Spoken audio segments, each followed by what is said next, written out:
আমরা তো চলে গেছি কোথায়? এই তো এটাই দেখছি শান্তিনগর। এটাই শান্তিনগর। হ্যাঁ এই শান্তিনগরে আমি বাণিজ্য করবো।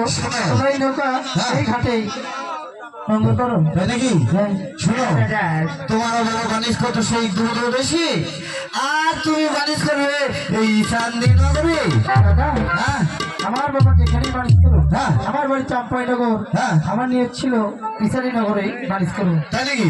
বেশ ঠিক আছে, আমরা নৌকা এখানে নাগর করবো। লাগো, হ্যাঁ, দাদা। এই!